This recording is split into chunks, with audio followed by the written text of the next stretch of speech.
You know, I mean, we've just kind of pinpointed where we're going to do it.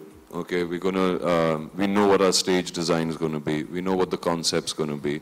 We have people from Percept and from my own company and talent from abroad who we have been in talks with. So we're waiting for confirmations, okay? I have just figured out that the weekend that we want to do it on is Thanksgiving weekend out there. So that's a bit challenging. So yeah, so I think once we get our confirmations, this is just, I think, a press con where we wanted to inform people that there is this partnership that's going to happen, okay? It's got the blessings of a lot of strong companies, even we met the people from Live Nation, who I know will be very, very interested to help us through all of this. So yes, we've got a good, strong backing where we will get good talent, but yes, it will be A-grade talent, okay? It will be top-of-the-line talent that will be at this festival.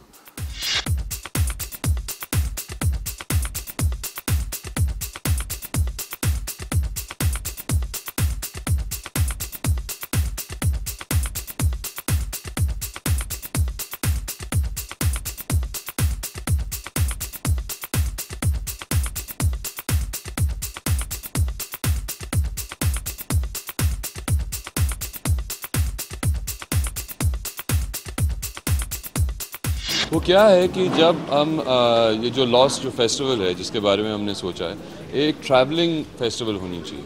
उसका ये मतलब नहीं है कि setting same होगा या talent भी same होगा, लेकिन हम चाहते हैं कि पहला फेस्टिवल होगा ये वेस्ट बेल्ट में हो, जैसे कि पूना में, ओके? वो वहाँ से तो ताकि लोग अगर गोवा से आना चाहें या फिर मुंबई से आना चाहें या फिर नासिक से आना चाहें या अहमदनगर से आना चाहें, तो वो एक सेंट्रल पॉइंट हो जाता है फॉर दिस रीजन, ओके? तो पहली वाली हम यहाँ करना चाहेंगे।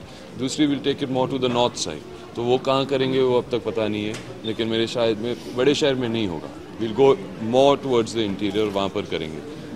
द थर्ड फेस्टिवल होगा, विल गो साउथ में लेके जाएंगे, यू नो, तो शायद बैंगलोर के थोड़े बाहर कहीं पर we will keep a festival like that, तो so that everybody can experience it, कि पूरी इंडिया एक्सपीरियंस कर सकती है और मनोरंजन भी हम ला सकते हैं उनके लिए, क्योंकि वो सेम फेस्टिवल नहीं होगा, जैसे कि सेम टैलेंट नहीं होगा, तो और लोगों को और अपॉर्चुनिटी मिलती है अलग अलग टैलेंट के साथ, यू नो, को देखने का, to see all of that.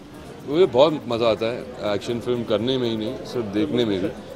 तो जब मुझे अपॉर्चुनिटीज़ मिलती हैं एक्शन करने की, और अगर एक अच्छी एक्शन फिल्म बन सकती है अच्छे एक्शन डायरेक्टर्स के साथ, अच्छे स्टंट्स के साथ, तो मज़ा ही आता है।